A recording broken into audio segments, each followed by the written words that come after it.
So, with the advent of 3 years of endless winter followed by the death of all but 2 humans, don't worry, I'm safe, I decided to hold myself up with some old Nintendo games and play them for a while. Almost instantly, I noticed something about the games which I had almost forgotten about. All the passwords! It's not like just one type of game either, but a whole bunch of games. Even a couple of RPGs use the password system to remember where you were, even if it was only a couple of seconds ago. Why did they do that? Why couldn't they just have save files so that you can simply save the games and be done with it? The more I thought of passwords and savings, the more I realized why they did it. As far as I can tell, there seemed to be about 2, maybe a third unintentional reason as to why these games were set up this way. First, and probably the main reason, is money. Despite what inflation may have you believing, games back then were not cheap. And the average game was somewhere, I'm going to guesstimate here, between $30 and $35, which, adjusting for inflation, would be between $60 and $70 today. So, charging more than that would really cause a company some trouble. Of course, if the company in question was also releasing them in the NES era, they'd also have the problem that there was a bare minimum amount they had to order from Nintendo, 10,000, and Nintendo always made all of them. So, they couldn't even really make a profit off making them.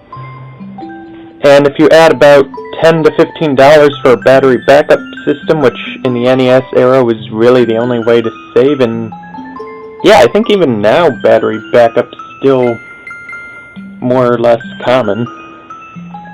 And add that to the normal cost, you're looking at $80 to $100 a game. Adjusted for inflation, of course. And unless your company is planning on releasing the best game ever, it simply isn't worth the extra cost. Second, and on a much more technical side, is programming save systems is really hard. I mean, seriously, do you know how hard it is to have a game remember every detail about your character? Heck, even something as simple as a high score requires a lot of work, and you still need to account for where on the cartridge it has to go. Not to mention, that information has to be stored somewhere on the cartridge. I'm repeating myself, aren't I? Anyway, and with space already extremely limited, it simply made more sense to use the space to hold more in-game assets. It really won't be until the advent of external save devices that most games would incorporate a save system. And even then, there are still kind of games which can't be saved. The final reason, and the one most people don't really think about, is the overall length of old games. Sure, it may have taken you 5 years to get past the first world of Super Mario Bros., with all your thorough peers knocking you every time you die due to a Goomba, because everyone knows that only losers die against Goombas, but most people can finish the whole game in about an hour or two, with speedrunners being in as little as 20 minutes. Those bastards.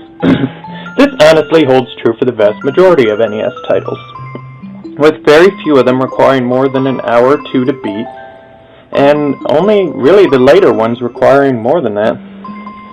The short nature of NES games meant that installing a save system would be like putting on 10 shirts and a jacket to walk to your neighbor's house. Sure, in some cases that would be necessary, or not nearly enough, but most of the time it's just sort of overkill. So there you have it. This is why I believe that passwords are such a common feature of old NES games. If you have a dissenting opinion, agree with me, or just want to say hi, please feel free to leave a comment below. Thank you for listening to my musing, and have a good day.